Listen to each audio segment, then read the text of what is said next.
Spires and Magic. Chapter 11. Alone in the Gala. Part 1. Canterlot. Truly a kingdom of beauty, still like a beacon in the luminous light in the night. Parties gathered all around from Equestria made their way into the castle. Just outside the main gate arrived a pair of carriages, each towed by 4 stallions. Once the first came to a complete stop, the door flew open, and out bounced Pinkie Pie, who wore a smile as bright as her sky-blue dress. The buildings around her practically sparkled, and much like the stars in her eyes. "It's been prettier than I can remember," she cheered, bouncing in place. Applejack emerged from the carriage with a dress that matched her animal irises. "Calm down, Planky. We just got here." She calmly suggested, unaware her grin was just as wide as her friends. Right behind the blonde, Fluttershy quietly tried out of the carriage with a leaf-colored dress as green as the forest, and dainty as her figure. She closed her eyes and giggled, softly agreeing to Applejack's statement. Rainbow Dash stepped out, but the moment her rainbow-patterned dress landed on the ground, her expression turned blank. She put her head back inside the carriage. "Twilight, stop worrying and come on!" No response. Rainbow exhaled before she hopped back inside, causing Pinkie, Applejack, and Fluttershy to stare at the open door with question. After a brief moment of point-counterpoint banter between the two, Twilight subtly carried her out of the carriage, but managed to recollect her balance once she landed amongst her friends. Her host began pacing in place beneath her star-blue patterned dress, only to fuel the majority of her friends' fulfillment. Rainbow Dash, however, clapped her hose together, managing to snap the unicorn from her daydream. "Look, I don't know what you're so worried about, but it's really getting out of hoof," she said roughly. Rainbow's posture remained firm, but once the mare sighed lowly, she allowed a apologetic smile to surface. "You've been like this all day. I just want to know what's wrong." Twilight's mind continued to endlessly scold her for acts of ignorance. Not only would her teacher find out that her supposed prize student neglected her studies, but her supposed friend would learn that Twilight wasn't as trustworthy as she liked to be.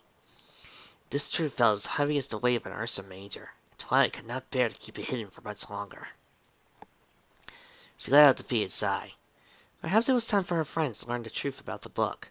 Twilight opened her mouth, but before any words could have been formed, the door to the second carriage opened, causing every pony's gaze to shift in its direction. First, Spike rushed out, wearing a black tux top with a red bow tie snapped perfectly below his chin. As he held the door open in a silver matter, Rarity emerged, sprouting a crimson dress that held several diamonds in its seams. Though Rarity stood with beauty and grace, as usual, something was noticeably amiss about the mare. Her cheeks were staged with a deep shade of crimson, and considering her coat was white as snow, it was impossible not to notice. This oddity only added to Twilight's ever-growing anxiousness, thus adding more negative thoughts to mine. "Rarity?" Twilight called out before a frantic mind intruded. "Why does he look flushed? Is it because he's embarrassed? That means Peter's outfit must be horrible!" "Twilight, how did you jump to that conclusion?" She shook her head. "That must be the case. It explains why she's so quiet. Some pony as proud as Rarity could never claim anything hideous."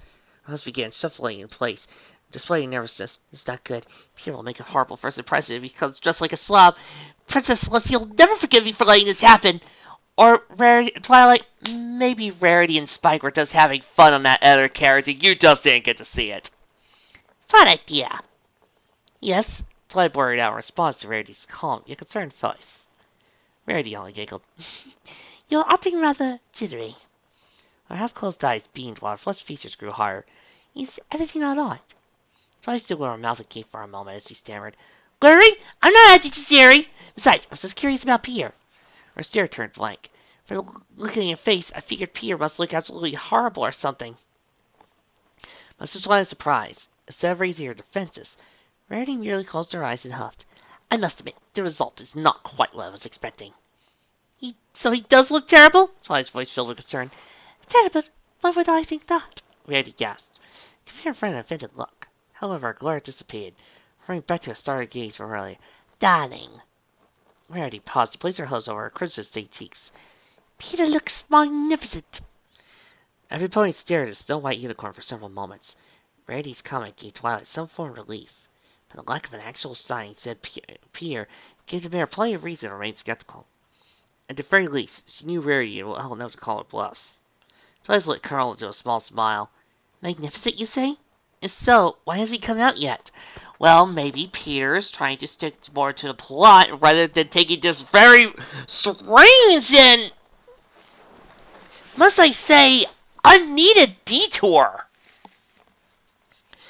I mean, when we went to the gala and Savior of Worlds, it worked. It made sense for us to be there because, there was some sort of overwhelming impending threat. This gave us time to have some character moments. Here, I'm just feeling like, why? Why are we here at the gala? Why are we here again? Silence was her only response, it seemed, giving Twilight a sense of victory. But it proved to be for naught when Rarity giggled softly. Believe it or not, P is quite self-conscious and shy. Her smile deepened. It's cute, honestly. Raising her brow, Twilight tilted her head to the side, while Spike rolled his eyes, grumbling incoherently. Before she could answer whether it was the truth to Rarity's statement or not, Rainbow Dash exhaled loudly enough for every point to glance in her direction. I don't care how shy Parker is! The gala's about to start, and we're wasting time out here! Rainbow, you're speaking my language! Rainbow barked. The last of her pieces dwindled. She trotted past Rarity and Twilight with a glare in her eyes. Stop being a filly, or so help me, I'll drag you on myself, Peter! For a second time today, Rainbow Dash was not deemed to carelessly give an immediate response. Having believed the need for subtlety was long gone, Rainbow growled, ready to leap inside the carriage. Luckily, that saved moment, a hoof appeared from inside the door, a gesture and a wave of surrender. Considering how fast and strong Rainbow was, combined with his diminishing strength, Peter knew his options were limited. At the very least, he would save himself the humiliation of being bare-handled in public. Slowly but surely, Peter gathered his nerve and stepped into the bright lights of the castle, allowing every pony to see Rarity's work at last.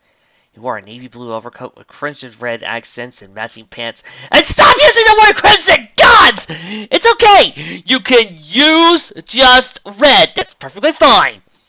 The suit was not loose on his frame, nor was it too tight. It hugged his body just right to allow easy movement, to allow his slender yet athletic figure. Peter, much like Rarity earlier, bore a blush as red as his red bow tie. With his gaze fixed on the ground, a mild pout on his face. It was clear Peter was more embarrassed than anything else when it was suggested. It only worsened when no pony offered any critique, and only an awkward silence. This caused Peter to scratch the back of his head in a pitiful attempt to ease the tension.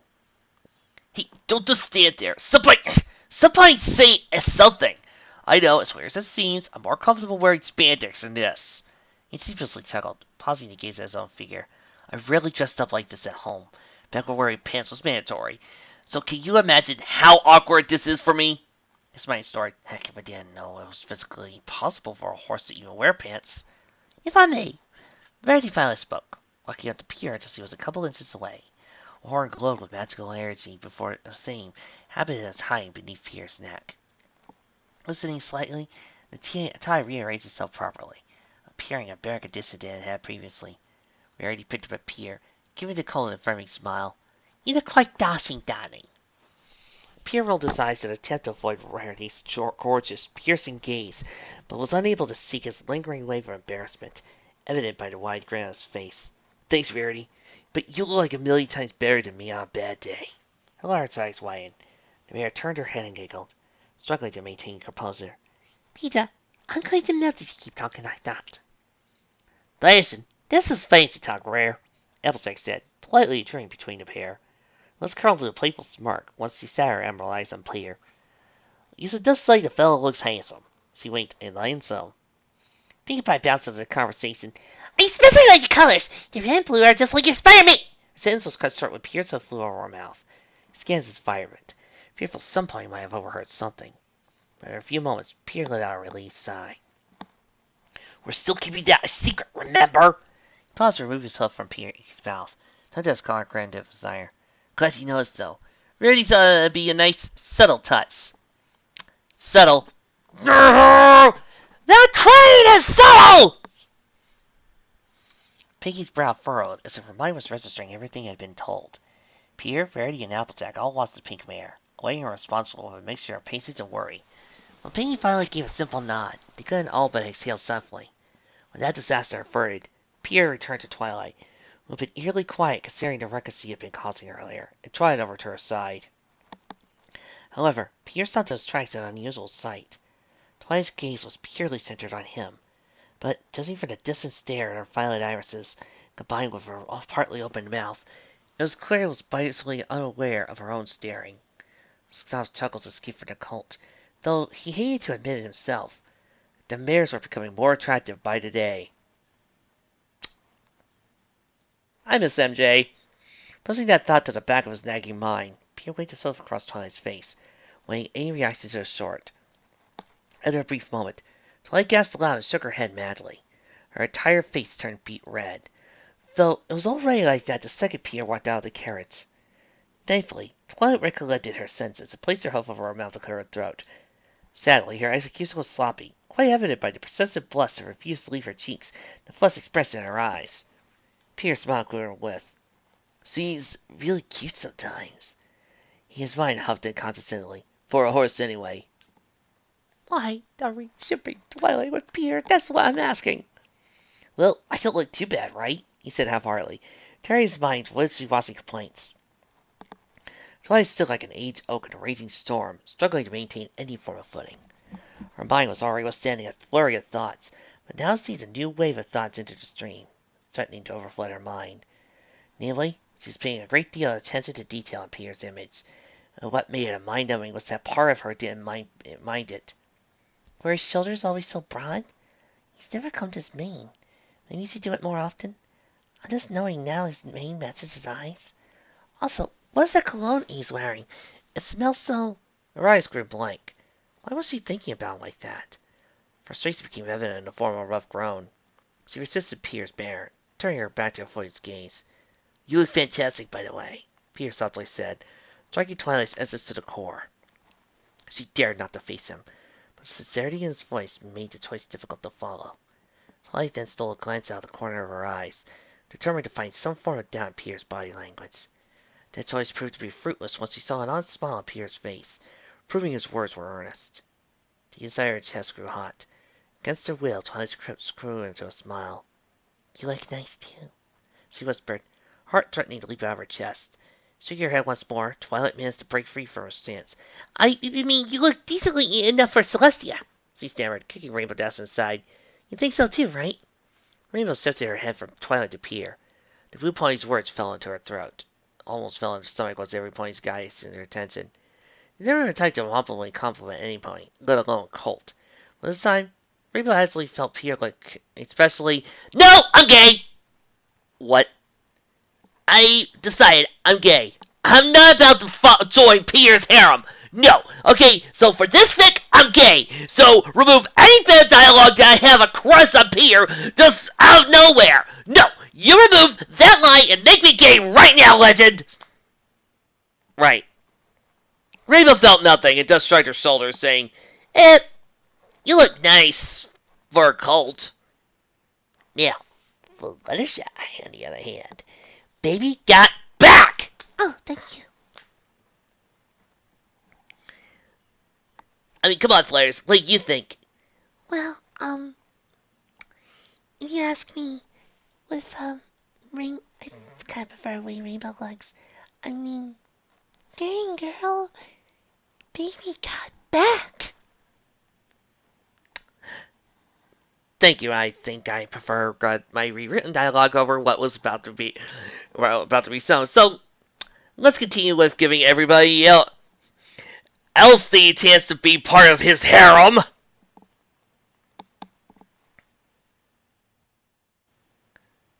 Fluttershy's eyes grew as wide as saucers. She tried to explain herself, but more apologizing. Twilight Rarity turned scolded Fluttershy for her act of indecency, while Rainbow Daz laughed uproariously. Her laughter was cut short when the unicorns pointed out her wings were perked like Fluttershy's as well. Oh my! Well, yeah, I mean, I did get a glance at the girls. You mean the twins? Yeah. Your dress is kind of very short. Oh my. Fierce looked a baffled look on his face. What just happened? He scratched the back of his head. There's Gaze Applejack. Was it something I did? Yeah, no. The blonde chuckled nervously. I'll explain to you later. As the unicorns continued scolding the Pegasi, Applejack tried her best to repel the building number of questions from Pinkie Pie and Spike. All the while, Pierre watched on. However, as the chaos, no pony had noticed the blue unicorn hidden underneath the second carriage. Her violet irises remained locked on Peter, while a vicious grin formed upon her face. Trixie, I didn't know you could be so stealthy. Of course. Trixie graduated top of her class. You're excited about the comic where Luna assembles a team involving you, aren't you? Of course! Trixie's excited! You know it's not going to be as well written as my stuff, right? Of course. Now, Trixie knows where to find you, Spider-Man. Quite some time had passed since the Grand Gala officially started. Oh, I don't get to sing! Unlike the last visit, where every pony separated to pursue individual interests, Twilight and the others decided to stay together and enjoy the gala as a group. Within the main lobby, every pony tried to find some nourishment that best suited their tastes. With the exception of Rarity, who fit in with the high crowd, every pony found it nearly impossible to eat for the dishes of fancy teases and escargots. Wait. Could you say that again? Escargots. You know, this is the first pony fic outside of Starfleet that I found anybody openly eating meat. Wait a second, does escargot count as a meat product? Well, I mean, you eat them. I'm pretty positive you're supposed to slurp them down. And I mean, they are an animal, and when you eat animals, they count as meat. Get on with it! While the majority of their group argued where to tour next, Peter quietly strayed to where a lone mare stood with a harp. Her horn glowed with magical energy, as the string of the harp was plucked with precision. A very beautiful melody he was playing. Peter would have noticed something amiss about the light glowing mare. Like most of the ponies that sat completely on their flanks and legs, this one sat upright like a human, while playing a harp no less. Liar! Vic, there's something you should know. It's a liar! L-Y-R-E, like my name, Lyra. There is a difference! I said it once and I'll say it again. Sometimes I think I'm not in a parallel universe, but I finally lost my mind. Will I sit up right here too? I thought I was doing something when I sat. Following the mare's lead, Peter found a chair and decided to take a load off, sitting down upright. Once he was comfortable, his eyes scanned his surroundings. Even though he was given a fresh start, some things would never change. The simple nerd for queens among the higher class couldn't help but feel out of place. Even though his friends were there, Pierre was still a wallflower at heart. To flatten his daydream, Pierre didn't have the wherewithal to notice the mare playing the Lyra's melody abruptly ceased. Sitting with his mouth agape, the mare stared at Pierre intently. By Celestia, he's sitting like a... As he pushed her harp over, pulling at the colt lyre, lower lip quivered with excitement. A human! As he jumped from her seat, ready to tackle the colt, but the second he made a move, a group of ponies surrounded her. They started complimenting her for her performance well done, boxing her airline and waving her target. Meanwhile, Pierre remained oblivious to the uprising behind him. Low sigh escaped his mouth. While he was growing to love his new life, he was still an outcast of two forms. A former human among ponies and a normal low-class guy among the high class. Pierre stood from his seat and scratched the back of his ear. I'm going to get some air. I'll rendezvous with the others later. The mare struggled through the crowd, lasted an eternity, but he found a way to squirm free. As he stumbled to where Pierre sat with a grin on her face. Ha! Finally made it! Now I was hoping we could talk...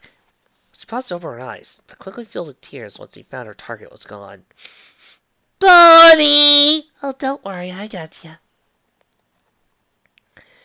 Pierre found his way to the Canterlot Gardens, marveling at the numerous animals that lived there. Most avoided him as he wandered deeper into the gardens. But considering he was seeking peace, they weren't in his favor. This garden sure is huge. Guess it makes sense. Tony Stark spent his money on Iron Man accessories and fancy parties. Celestia spends her money on the castle and gardens. It's amazing what the rich do with a few $1 billion, or gold here, whatever it's called. Halt! The voice firmly commanded from the nearby, sending a chill through Pierre's body. Oh crap! I must have stumbled into some forbidden area. I'm going to be kicked out or thrown in a jail cell. Well, my luck could be both choices. Too bad I didn't have a chance to try out those cheeses. I was hoping to have Spike take some home. Finally turned to the appropriate steps, but Pierre's eyes widened at the dark blue being that towered over him. While he was not nearly as tall as Celestia, she easily dwarfed Pierre by a few inches. Her navy blue mane flew like the wind, nearly matching the starlit dark sky above. Her sky blue eyes stared at Pierre with heavy intent, but they waited when they came off a quick expression. Oh, so you are the Outworlder. Part 2 of Luna. Twilight sitting around, scanning surroundings. But soon, they were filled with concern once they could not locate Pierre. It was quite some time since he separated from the group. Twilight felt like it was mandatory to find Pierre ASAP. There was a chance he could cause trouble somewhere, or worse, bump into Princess Celestia. She forced a lump down her throat. She did not want to think about everything that could go wrong with that scenario. Brow lowered with determination. It's high time she found Pierre. At the same moment, his entire body disappeared from sight. She reappeared with pink flats of Rarity outside the main hall, where the central party of the gala took place. Alistair watched from afar, mentally shaking her head from sight. For the reason of the entire day, Twilight seemed particularly disturbed about something. Given the legendary mayor had a knack for overreacting to the smallest dilemmas, but Applejack felt there was something seriously wrong with her friend this time. Whenever something really bothered Twilight, she never hesitated to speak about it, no matter how trivial it was. The blonde closed her eyes. This was different. Twilight was going out of her way to hide what was really bothering her lately. While her friends may not have been able to see past her act, Applejack could see a lie coming from a mile away. Some may argue that her element of harmony helped in that regard, but Applejack would just say that Twilight was a horrible liar. Simple as that. Diving into the depths of her mind, Applejack tried to recollect when Twilight's behavior changed. Nearly at that same moment, her understandable eyes opened to their realization. This had been going on for days, but it all started that day's occurrence when she and Twilight learned about Peter's past. Applejack tapped her hoof against her chin, as he pondered that truth was becoming too much for Twilight to keep to herself. Bursts of pink energy a few feet away brought Applejack back to reality. Once the energy dissipated, Twilight returned to the main hall. Applejack stepped out of her path, forcing the unicorn to stop in her tracks. "Applejack, what are you doing?" Twilight pondered as her host stumbled in place, resisting urge to gallop onward and through the pony blocking her path. "I need you to—" "No," Applejack firmly said, not giving Twilight a chance to finish. She walked forward and closed the gap between herself and the unicorn until they were only inches apart. "We need to talk." Her tone was steady, matched only by the glare in her eyes. Twilight, taken aback from the sudden show of seriousness, forced her hooves to stop all forms of motion. "Something's wrong with you." She stopped to raise her hoof when Twilight ready to interrupt. "Don't try to tell me that I liked. You've been at the strings for a while now." She placed her hooves on her shoulders, trying to bring her gaze to match her own. "As your friend, I want to know the truth." "I would like to know as well." Both mirrors turned to the sound of the mature voice that came from behind. While Applejack's eyes widened slightly at the sight of the snow-white, alicorn princess approaching, Twilight felt her heart sink into the bottom of her stomach. Her breathing quickened with each step Celestia took, becoming shallow as the colossal mare towered over her. Beads of sweat formed on Twilight's forehead as visions of her worst fears came crossing her mind. "Princess Celestia!" Twilight managed to mutter, despite her brain's frazzled state. Her lip quivered uncontrollably. "What are you doing here?" Celestia raised her brow. "Well, frankly, I couldn't help but notice you teleporting all across the gala. I figured something was on your mind." Applejack softly cleared her throat. "Excuse me, princess, but what about all your galas?" "Nothing a little teleportation spell can't solve," Celestia playfully replied, before her gaze found its way to Twilight. "Now, I want to know what's wrong." For the past few days, Twilight's will had been crumbling like a brick wall, steady, yet ready to fall at a moment's notice. Pierre had been selfish since his arrival in Equestria, but Twilight only betrayed his trust. She could not bring herself to keep something like this from any pony. Not anymore. Tears filled her large eyes and fell down to her chin, dripping onto the cold marble floor. "I'm sorry, Princess Celestia!" Her voice cracked under the pressure of her choked throat. "I did something horrible!" Pierre stood slack-jawed, uncertain what to make of the individual standing before him. His steely, also blue gaze had not faltered, adding to his building nervousness. It didn't help that she stood considerably taller than him, twice as much. It was the mayor's words that terrified him more than anything else. "You call me an outworlder?" Pierre whispered, pausing to look around for bystanders. Once he was certain he was alone with a colossal mare, he felt confident to press on. "Why? I know my friends think I'm weird. Trust me, and I fully agree. But me an outworlder? That's just seriously." Standing tall and firm, the mare closed her eyes. "You need not to act. I know the truth of your words, Peter Parker. The sound of a curt response sent a wave of shock through Peter's torso. His eyes widened and jaw fell. You know? Sonic refused to leave, forcing Peter to shake the cobwebs out of his head. Who are you? I've learned of your existence from my older sister. She asserted, her stance having not faltered. You may address me as Princess Luna, co-ruler of Celestia, a younger sister to Princess Celestia. The truth invariably finds its way to reach the surface. No pony can ever truly stop it from doing so. Twilight knew this for a fact, pouring out her heart and soul to Princess Celestia about matters of Peter's tragic past. The pain he has had to deal with in her own meddling must destroy the book. As he sat in a slump heap, letting out tears he bottled up for the entire duration. Applejack was still present, still with her mouth agape. She had already known about most of Twilight's tale, but it was the latter that carried the majority of her weight. Her mind struggled to piece together everything, the surreality of making the task physically impossible to accomplish. Some point called out to Twilight and told her everything about Peter's past, present, and future. Peter wasn't already as unusual as he was, spider powers and all, which, we should really be getting back to regaining. Applejack wouldn't believe such foolery. Then, there was the final message that disturbed Applejack. Peter was supposed to die if he went back home. In 2 months, even. However, snobs and sniffles from Twilight's prone figure interrupted her train of thought. She tried to comfort her friend, knowing the sheer weight of this revelation must have been unbearable for her to withstand. Applejack. Celestia's voice pierced the void and reached both Applejack and Twilight's ears. The princess closed her violet irises and nodded her head slightly. Would you call the rest of your friends? I believe they need to hear this as well. Well, sure, your highness, but... Applejack paused, unsure what to think of her ruler's command. She hesitantly galloped towards the nearest door, stopping to stare at Celestia questionably. What about you?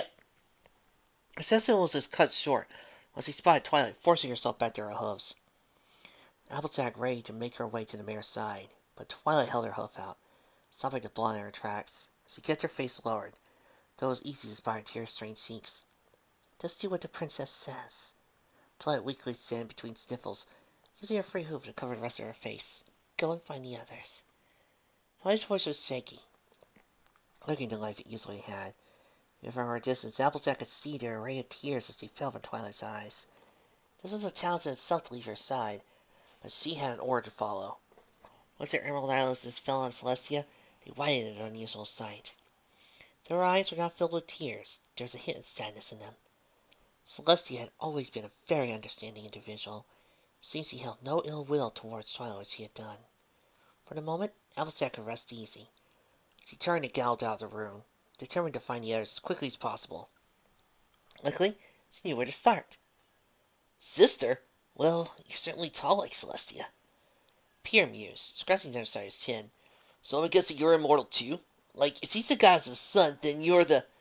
He paused, allowing his eyes to wander till he spotted the cutie mark on the mare's flank. Goddess of the moon?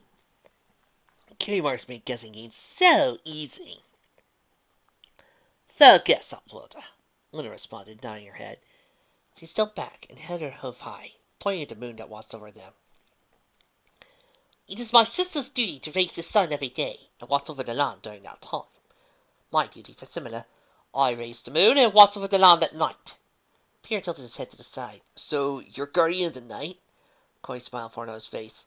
Better yet, you are the night? Moon looked sternly on, oblivious to Peter's smirk. Yes? So, you're Batman, or Batmare in this case? The idea was too rich to ignore. Luna furrowed her brow. Are you saying I resemble a bot? Peter raised himself defensively.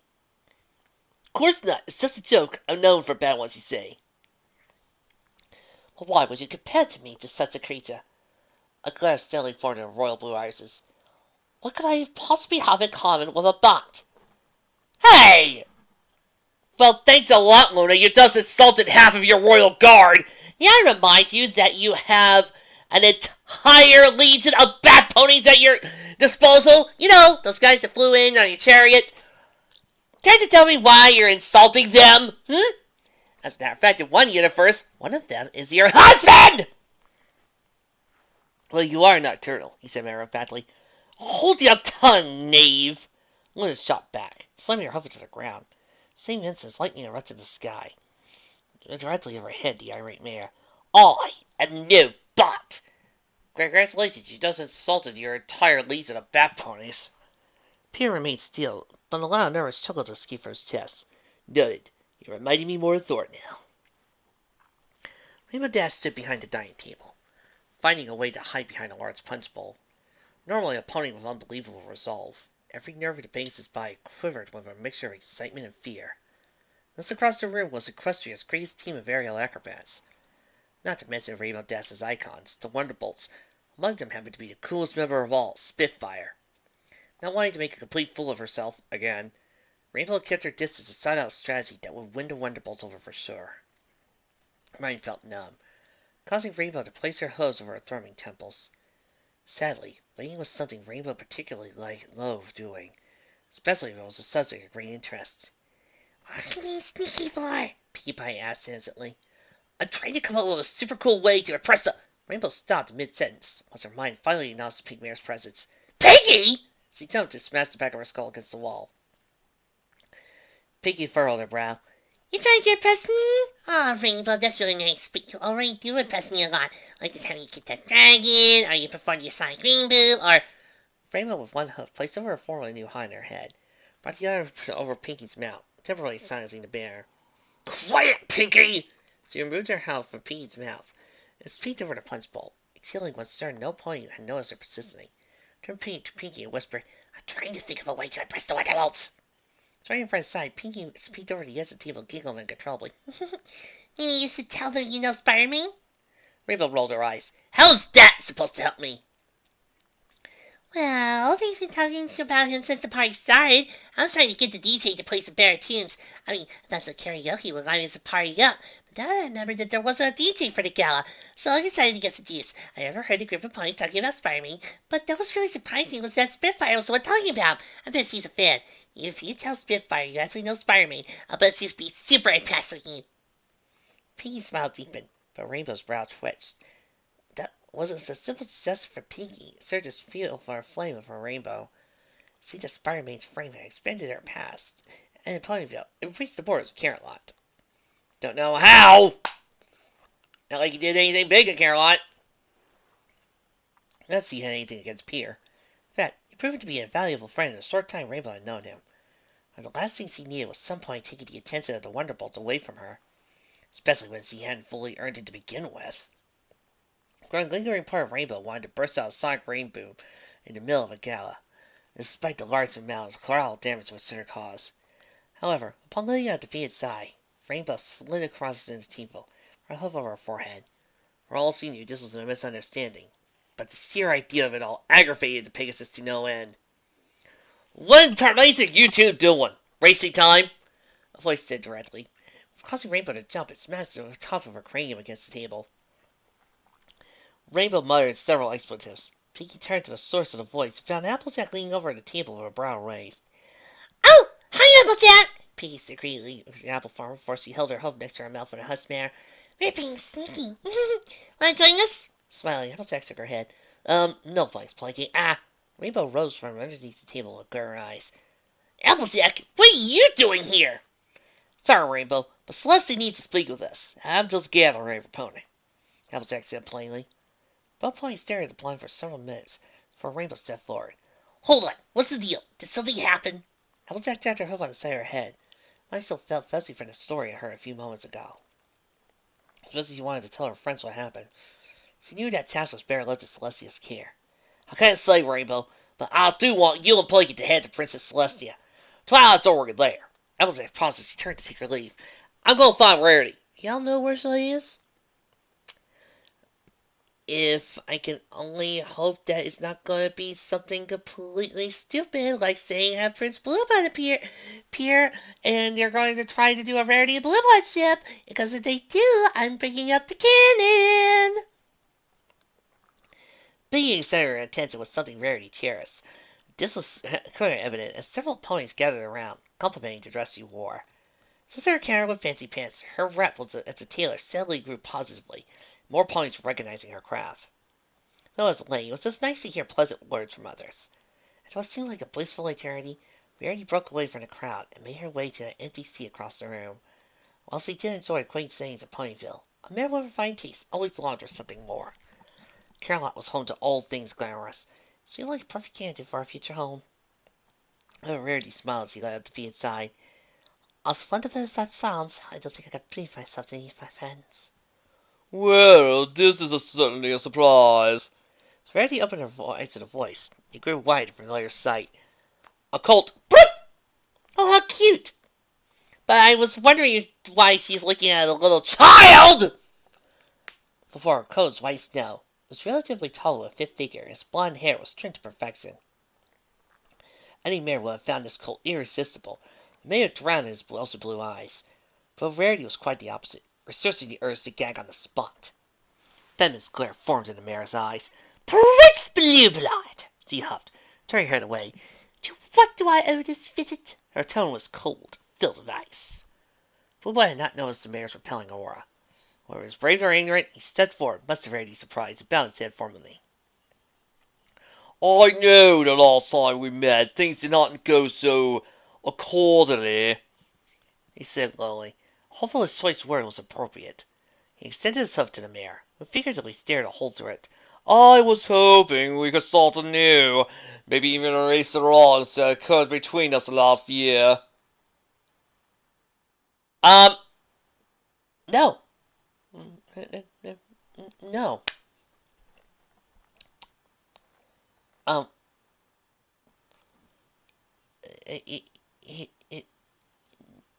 No. This better be leading up to something. Rarity uncertain what to think, several her eyes locked on the hoof offered to her. One of her dreams for very years was to meet her Prince Charming at the Grand Gala. She got to live her dream, but it wasn't as pleasant as she hoped. The prince she longed for was not kind, chivalrous, and the perfect colt she imagined, but a whiny, rude, narcissistic whelp in need of a reality check. Sadly, her handsome colt had the persona of a fly. However, Rarity knew every pony was bound to make a mistake in her life. She sighed urgently. That was too true in her own regard. Her glare diminished and softened. Perhaps Blueblood was honestly trying to make amends for his behavior last year after all. Every pony deserves a second chance. It'd be rude for her not to follow that example. Slowly but surely, Rarity reached down, ready to place her host on Blueblood's.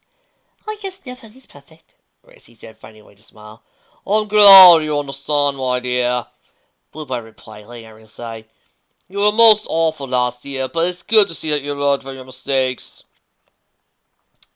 Just like that, whatever bridge these two together crumbled away into dust. Rarity snatched her hoof away and hissed at the colt. She jumped to her seats. My mistakes! You were rude, cheat, spoiled, and fought to the core. But I was the alpha one! Blueblood's jaw dropped. Well, I never. I see you've been offended. Blueblood stuck his chest out in a huff. It seems you're even more of a beast now. Rarity's eyes widened. Something deep down had become unraveled. She bore her teeth and snarled, making her creasing violet moles clear. He called her a beast. Him! The same colt that used her as a shield against food. She was the animal. As much as she wanted to hear Blueblood limb from limb like as he proclaimed a beast, Rarity closed her eyes and exhaled. I wanted to give the arrogant swine the pleasure of being right. Feeling the air around her had become tainted with Blueblood's stench, Rarity turned sharply to make her leave. But she would not make it far, immediately colliding with some pony in her path. Somehow managing to hold her footing, Rarity shook her head shamefully. Please forgive me, I wasn't paying attention. Instead of a complaint, she received a soft yet familiar giggle, revealing the pony that bumped into her was her friend, Applejack. No problem, Rarity. She used her hoof to rub the ache from her cranium. Where's the fire, anyway? Ah, darling. The unicorn sighed, relieved it was some pony she trusted immensely, instead of a bystander. Well, there's no fire. She saw Blueblood glare from the corner of her eye. Yet! Rarity turned back to the blood, forced a smile on her face. Your timing couldn't be any better. I was in dire need of a distraction. Applejack, sensing her friend's growing tension, shrugged it off. That's good. So you won't be mad if I tell you Princess Celestia needs to talk to you? Not now. She emphasized to show that she was indeed being serious. Certainly not. I'd be happy to talk with the princess. Rarity brushed a strand of rain behind her ear. Is something wrong? Wow, that whole scene with Blueblood. BOOM! Was entirely pointless. Thank you for that pointless sketch. It's about player, but I'll tell you as we go. Applejack said, turning her gaze back to the party surrounding her. However, Rarity's heart skipped a beat.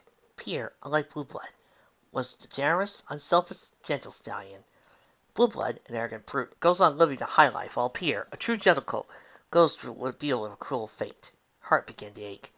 Even now, Rarity was wasting her time with someone who deserved nothing short of a swift kick to the face, as he could have been with Pierre, keeping him cunning. Sweet Celestia, he deserved that, at least in her eyes. Meanwhile, Applejack was scanning the gala for something in particular. Look, Rarely, do you know where Fluttershy is? I can't find her or see if... Her sentence was cut short when Rarity walked past her, used her magic to lift Applejack from the ground, carrying her off against her will. I know where she is. Come on, Applejack! Petey needs us, Rarity said dignantly. As the mirrors wiped off, Blueblood raised his brow. Interesting. Who is this Peter? Well, it's like this cadence. I sometimes look at Rainbow Dash and I notice her curves and it's like I just want to jump in and proceed to go at her Like me in Shining? like you and Shining, yes. I just can't really explain it. The garden was just as beautiful as ever, filled to the brim with all sorts of animals. But Fluttershy's gaze was too fixed on the ground to even notice. Not even all the creatures around her could bring her out of shame, given they were trying their best to remain hidden from her sight. She could not believe herself. And another thing I'm very, very miffed about What's that?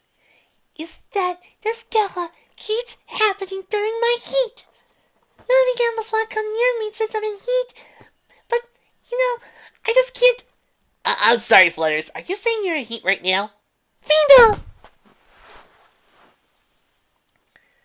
Oh, this is so embarrassing. She said, unable to shake the image of her perked wings from her mind. I didn't mean for it to happen. It just happened. I mean, Rainbow was sashaying and with those nice, juicy hips and why am I in heat? Well, her friends would eventually forgive her. They already happened. Well, that seems what happened earlier. Fluttershy's only relief was that Pierre had no clue what it meant for a Pegasus' wings to stand on end like that. It was only a matter of time before he would. Her mind steadily shifted back to Pierre, the Rainbow, the mayor indirectly responsible for her misery. Ever since their time in the spa together, Fluttershy had been thinking about Rainbow Dash more than usual. She didn't have to tell the others, but Fluttershy already felt that Rainbow Dash was incredibly brave since the day she saved her from those bullies. It didn't help that she looked excessively beautiful in that suit that Rarity made for her. Perhaps it was her body's way exploding her growing attacks into Rainbow Dash. Fluttershy sighed sadly at the idea. Or in case, why did you have to be so vulgar in front of the others? Her cheeks burned, considering what was on her mind earlier. No wonder Twilight and Rarity scolded her so. It was brought back Fluttershy to her current situation, as she continued her trot of shame. Not wanting to repeat her mistake in a room full of ponies in front of Pierre, Fluttershy figured a walk through the garden would help her clear her mind. Fluttershy. Pierre's voice called her name, causing the mare to close her eyes. It seemed her plan to rid her thoughts of Rainbow Dash failed, since he was particularly hearing her voice now. Her voice called out to her again, much louder than the first. Fluttershy remained on course, trying to ignore the images of Rainbow Dash's life-big theater flashing through her mind. Those shameful images, tempting thoughts began to resurface, causing Fluttershy's cheeks to turn beet red. Fluttershy! The third time was the loudest, meaning to bring Fluttershy back to reality. While her mind told her hosts to cease their movement, they failed to register her command, causing the mare to gently collide with the chest of the cultist called out to her. All in the heat of Fluttershy's spine rested her head. A rare scent of cologne from her body saved to the rose. All strength in her body evaporated before she fell back into a slump. Slid to the wind, the stallion reached down and caught the mare before he could reach his fall. So was wrapped around her torso, quite sadly even. Peter smiled as he gently placed Fluttershy on her hose. You okay, Fluttershy? I know as a Pegasus your head's gonna be in the clouds, but why try to do that so much on the ground? It could be really dangerous, he said, stopping to brush away the wrinkles that formed on her mare's dress. What are you doing out here? I thought you would have been at the party. Fluttershy blinked several times before her senses finally kicked in, telling her that the stallion in front of her was indeed the real Peter. Wings steadily rose, but with great restraint. Fluttershy managed to keep them from sprouting fully. One of her royal blue eyes started a glance, spotting Peter with a warm smile on his face.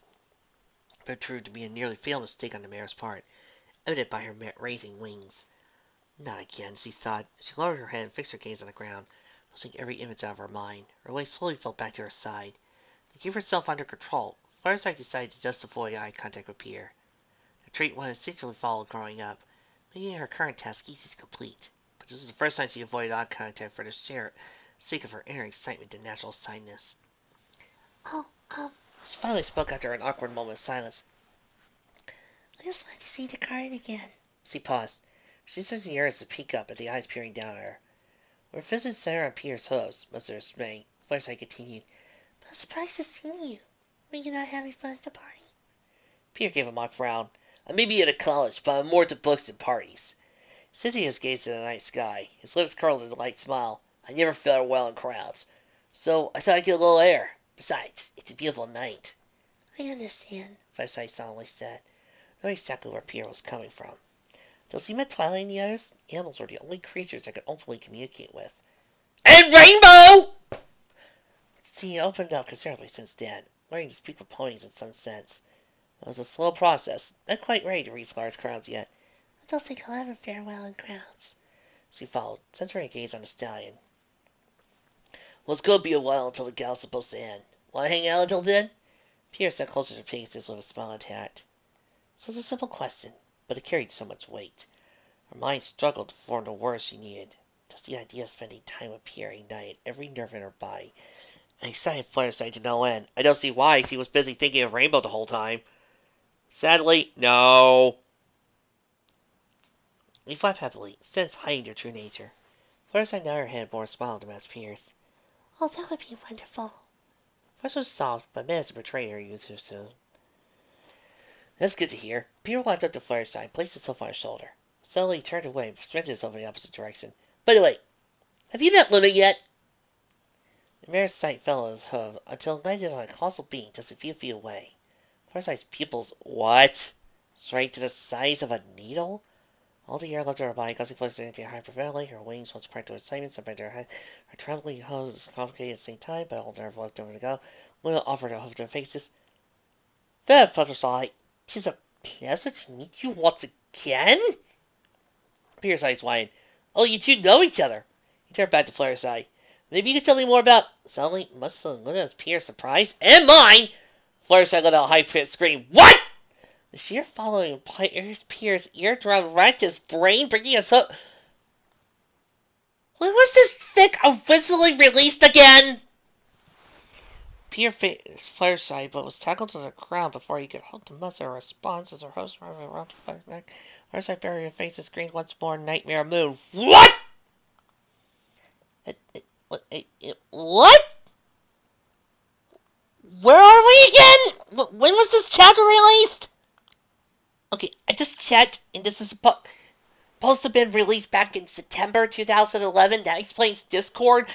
But judging from the way Luna's talking, this is supposed to be sometime after Luna eclipsed. I think Fluttershy has gotten over it by now. Way over this. But maybe this is set sometime before Lunar Eclipse and sometime before I'm going to bash my head in because this whole entire continuity binge is going to rock my brain. Although, if you ask me, I think I see why I didn't know why this fic ranked so low on my radar. It came out in 2011. Immortal Game came out around this time, as well as Fallout. The poor dear didn't stand a chance! Chapter 3. Part 3. Nightmare Moon! Luna winced at the name before she recoiled, backing away from the frightened mare with a staring look in her eyes.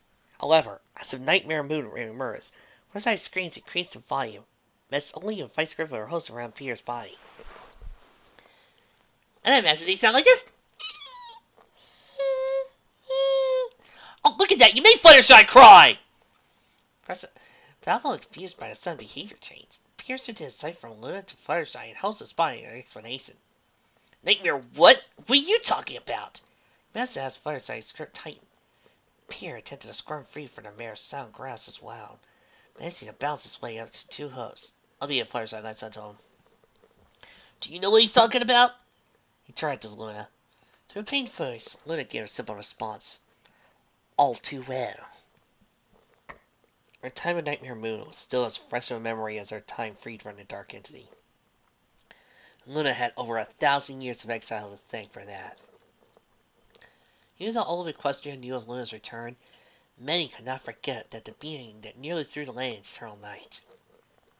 Luna understood why ponies like Fluttershy reacted as they did whenever she appeared, but evident by the ache in their heart, it only made the truth more difficult to accept. Those in Falls knew of the legacy that was Nightmare Moon. It been documented in many books ranging from biographies, fantasy novels, and fairy stories. Much to Luna's dismay, and to an extent, there was even a holiday named after her evil alter ego. That quickly became remedied thanks to a positive thanks to Twilight Sparkle.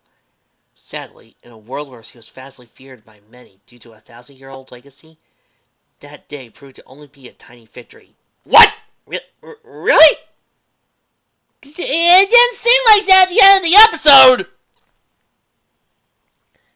Ponies ran at the sound of her name and trembled at the hint of her voice, despite the utter lack of her usual royal Canterlot usage.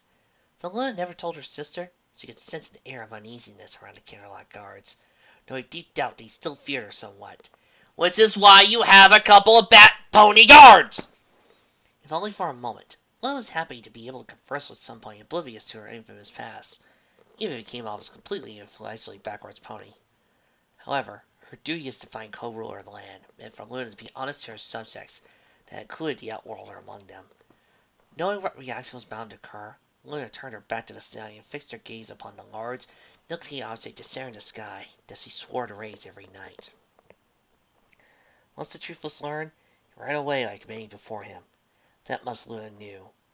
Nightmare Moon, she said, her voice trembling with resentment, is a name bestowed upon me long ago. My jealousy for my sister turned into darkness, corrupting my very innocence until I became an embodiment of evil. That was the best answer the princess could give as well as the simplest.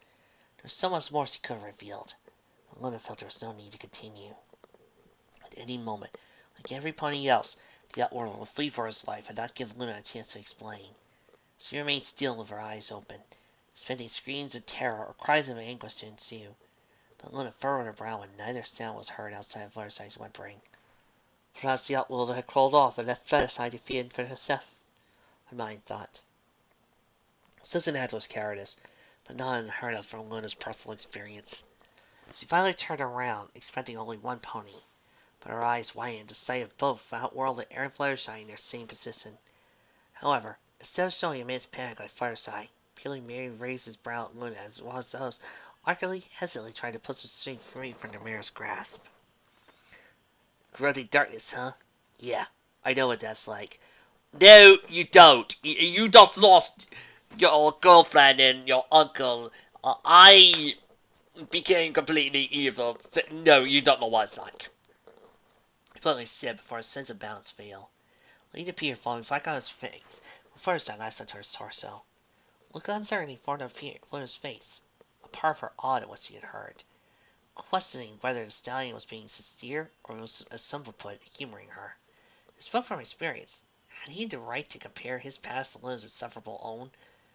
What if he was just being sarcastic? In turn, showing absolute disrespect to her royal figure. Whatever the case, Luna found herself growing increasingly frustrated, evident by the deepening growl on her face.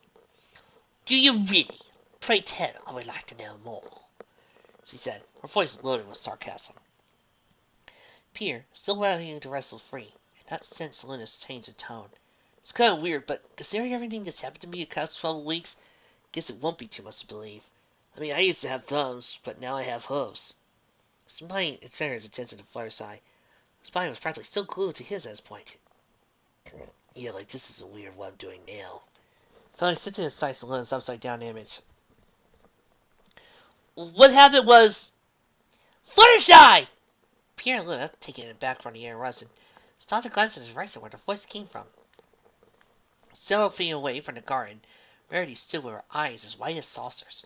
The unicorn dashed over, pausing the second she spotted the stallion pinned underneath the mare's dainty yellow figure. With her face buried in Pierre's chest, body so fondly synced with his, Fluttershy had not even noticed Rarity. My word! Rarity's face burned as success sight before her. Have you no shame? Flabbergasted, Pierre wiggled his host about defensively. Whoa, this is totally not what it looks like! His mind sneered. Looks like you're being gripped. A flesh steadily formed on his cheeks as mental images flashed across his mind. Yes, it looks bad, but I swear it's not. He pointed his hoof over her head where Luna stood.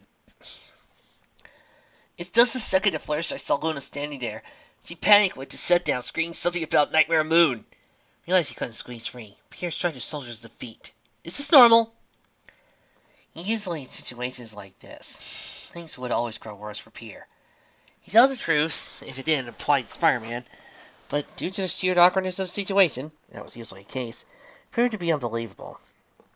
Pierre waited for a spider sense to warn him of an impending strike that was bound to occur. However, none of that came to be. Rarity let out a released sigh and smiled, causing Pierre to mirror her accents inwardly. Sadly it is. Fluttershy tends to be easily frightened. You should have seen how she acts on all dragons. Rarity sighed, turning over to Luna.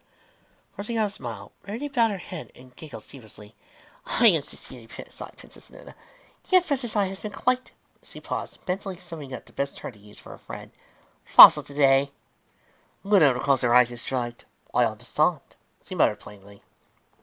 Afterwards, Elsac stumbled in the gardens, stopping next to Rarity. She looked up at Luna, gazed, scratched the back of her head. I heard what happened. Sorry about that, princess. Elsac shifted her gaze, and Rarity turned back to the ground. Glad you found it, Rare. And Blake, too.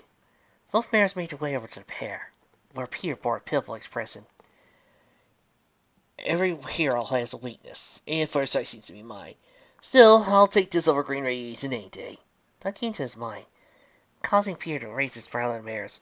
What brings you two here? Is the gala so boring everyone's leaving early? Don't see many I ever pounded? Elsac giggled. At the very least, Pierre's humor brought him some relief. However, expressing grimace. The gala's not ending. Princess Celestia wanted me to gather y'all. Her gaze fell to the side. It's important. Let's step forward to sound her sister's name. Is my princess needed as well? Elsac shook her head. No, Princess Luna. Nothing later. Fair enough, she sternly said, turning it back to every pony. I shall take my leave. It is my duty to guard the night after all. Her wings extended and Luna's body lowered, preparing to take to the sky. However, she paused, stealing a glance at Pierre, who finally been freed from the grip of Fluttershy, thanks to the dual effort from Rarity and Applejack. Her earlier statement regarding the corrupting darkness intrigued her. Whether it was farce or the truth, Luna wanted to know exactly what he meant. Now was not the best time, but considering he was friends with Twilight Sparkle, Luna knew where to find him in the near future. So I'll meet again, Outwilda, Luna sternly stated, before her figure floated gracefully above the ground and flew away, disappearing into a blurred form in the night sky. Pierre merely nodded. Those words, more often than not, usually came true, but they usually came from his enemies. Luna did not once target his spirit sense, even when he had brought the lightning down from the sky. Fluttershy was terrified, but it was clearly over something that happened in the past. Pierre shook his head. Plenty of time to think about that later. He turned to face the others with a curious look in his hazel eyes. So what's going on?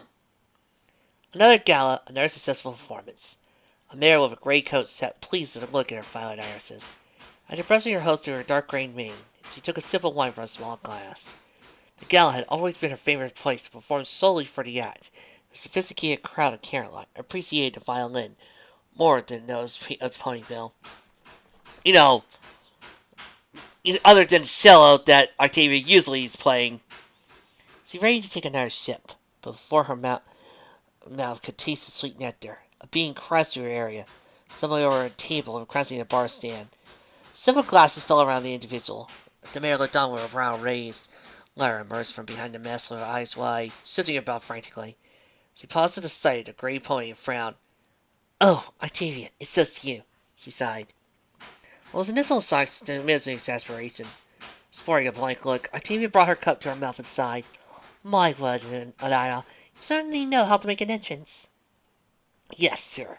Lara paid her friend no mind, jumping over the counter on top of the table Octavia was using, causing the mare to merely drink out a drink of surprise. There's a human amongst us, and I have to find him. Octavia's hoof fell on her forehead. Oh, not this business again. Placing her glass down, she exhaled. Surely Almonsonace getting from the bed of you. I haven't seen anything remotely strange today. Octavia paused as Lyra stopped pacing. Aside from you, I mean. This is serious, Lyra, Octavia. Lyra, unamused with her friend's witty remarks, got from the table and stormed off. Fine! I'll look elsewhere! For several moments, Octavia watched Lyra search around the gala, leaving no stone unturned. Lyra had always been considered odd, but for the past couple of weeks, she has grown extremely eccentric. Whatever the cause, Octavia only hoped Lyra would not grow too reckless.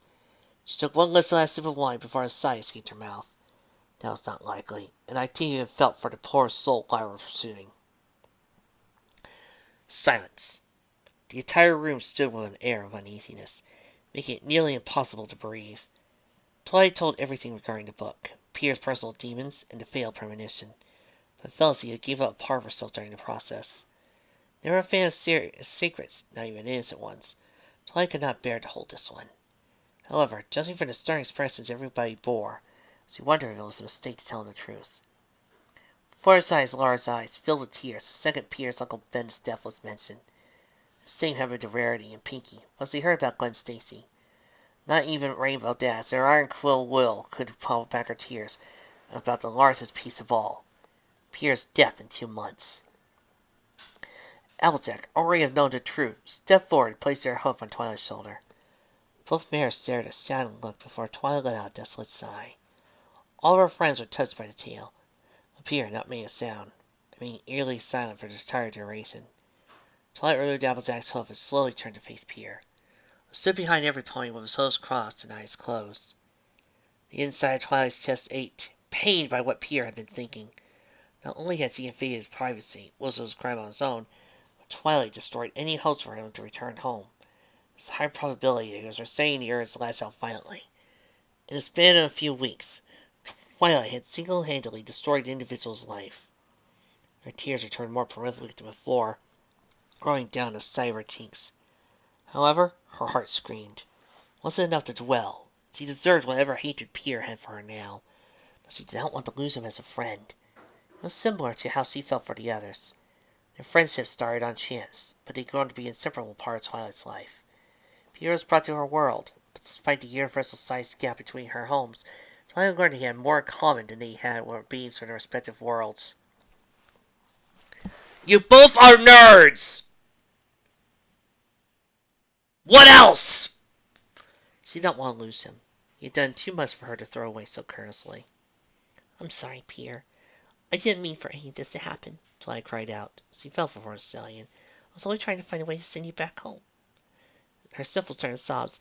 I know you were probably homesick and choking on her words, Twilight held her hoof out. Please! Don't hate me! The sight was almost too much to bear. Elsa turned to avoid watching her friend growl so pitifully, but the others watched on with tears pouring from her eyes, searching the urge to control Twilight. Pierre still had made no remarks. The silence only fueled everybody's anxiety. Pierre, Celestia said. Sally's gazed in her direction. Twilight's intentions were pure. She closed her eyes. You must understand that. Princess Celestia, Pierre finally spoke, his tone as firm as his fire strength. Which is slowly fading. Can we get back to that? He reached down and pulled Twilight back to her hose. The air was ready to step in, but in frozen second they saw something odd. Pierre extended his hose out, but instead of any violent reaction, he pulled Twilight into a warm embrace. No anger was evident in his hard eyes as, much to every pony's surprise, Pierre bore a sad smile on his face. I know, he finished, brushing his hoof through the mare's violet mane. As he saw it, Twilight wanted to act surprised, but her dismissed spirit prevented the mare from doing so. Plus, Pierre's body temperature was decisively warm, causing Twilight to ease into his hose. So, you don't hate me? She asked, the relief evident in her voice. Even after everything I've done? Pierre shrugged. You only tried to do the right thing. I could never hate you for that. He tightened his grip. I'm happy you told me. From now on, let's try to keep my life story under the radar. Seems like my privacy's been invaded. So we're good? Twilight asked, smiling back as he walked away from Pierre. Totally. Pierre scratched the back of his head. Actually, not totally. He turned to the others with a look of concern on his face. 2 months. I'm supposed to die in 2 months. That's not cool. I was accident in. I know, Plate. I think that was a bunch of hooey. Pierce shook his head. Normally I agree with you, AJ. But that was Madam Web. Living definition of hindsight. She can see into the future and read minds. I got a good reason to believe her. Well, do you think that's why she destroyed the book? Rarity asked, placing her dainty hoof on Pierce's shoulder. I guess, but that's not like her at all. Pierce's brow furrowed. She usually likes to be cryptic with her messages. The fact she went out so out of her way to make sure I didn't come back bugs me.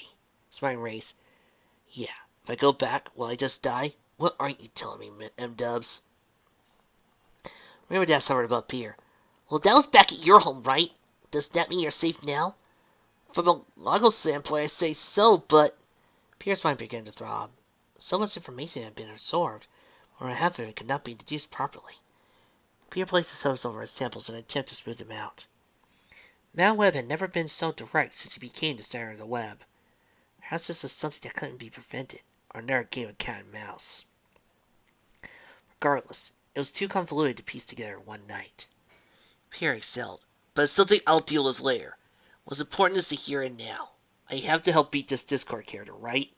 So let's turn to an empty smile. Let's just focus on that for now, okay?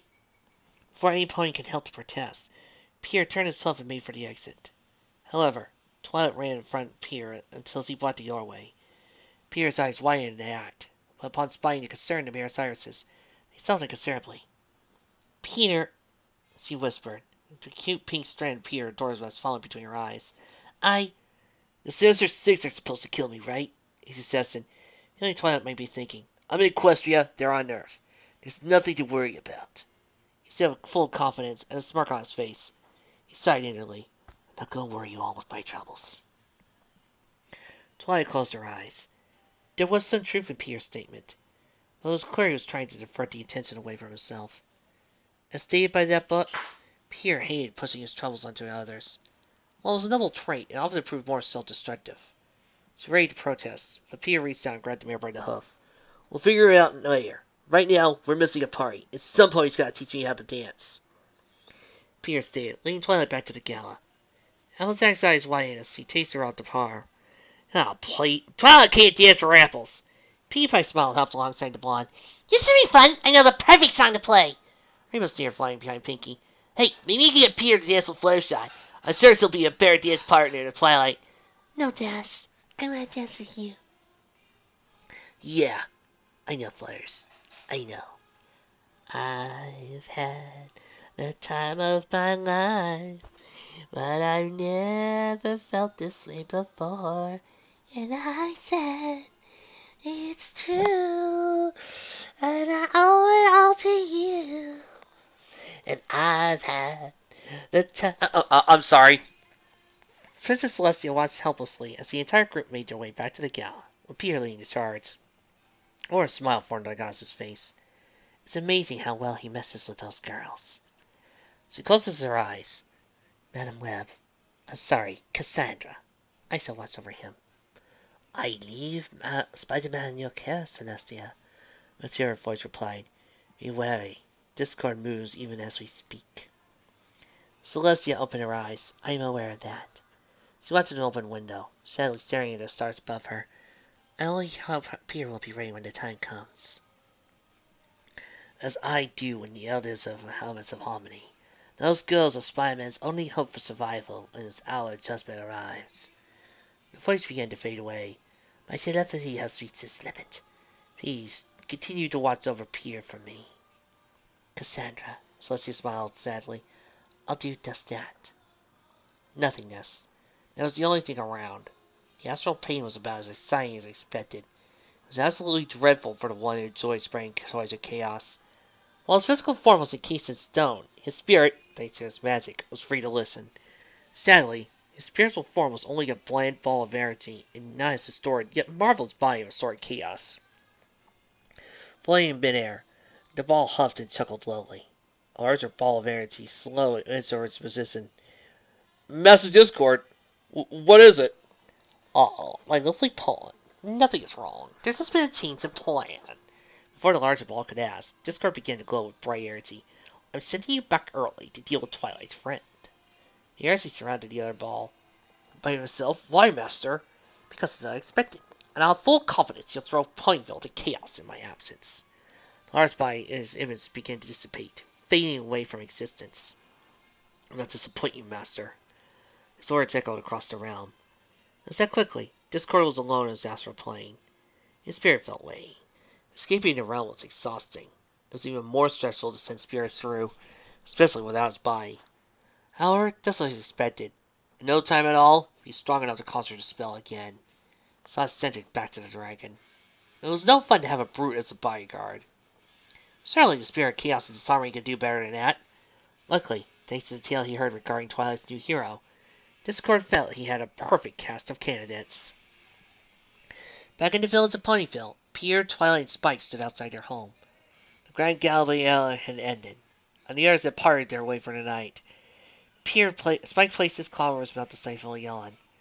It was past midnight, and the young dragon's exhausted Kazuo was by. That was fun. Much better than last year, he added mid-yawn. Twilight Smart gave a simple nod. You're right. We didn't destroy anything this time. Speak for yourself. Pierre rubbed the knot out of himself. Your dancing's usually dangerous. Spike snickered as a blush formed on Twilight's cheeks. Yeah, we tried to warn you. Twilight's never been much of a dancer. I was not that bad. Twilight saw Pierre glare. However, Pierre safely just there. I'm kidding. I had a lot of fun tonight myself. Went out to the door, pulled it open. Besides, nothing bad happened. With my luck, that's a miracle in itself. Twilight smiled at Pierre's gesture and walked inside. However, that same second, Twilight stopped in her tracks and screamed suddenly, stumbled back until she fell inside. Pierre raised his brow, turned to look inside, curious to what terrified his friend. Oh my gosh! Something terrifying? Some sort of monster? What could it be? Terrified, whining at the familiar sight of a blue mare. That's what Twilight screamed at! What? Just Trixie? I thought it was some sort of giant beast, but it was only Trixie? Look, I'll admit, seeing Trixie standing in my room looking very pissed off at me is actually one of the things that scares me the most. But just seeing Trixie? Well, maybe Trixie's setting intimidating. She sat on the couch. Oh, so it's not Trixie, it's Darkseid. You sit on one couch and everybody's gonna pick on you. Pressed behind your ear. Pierre's jaw dropped. Oh god, it's you. The mare grin. Trixie's been waiting for you. Spider-Man.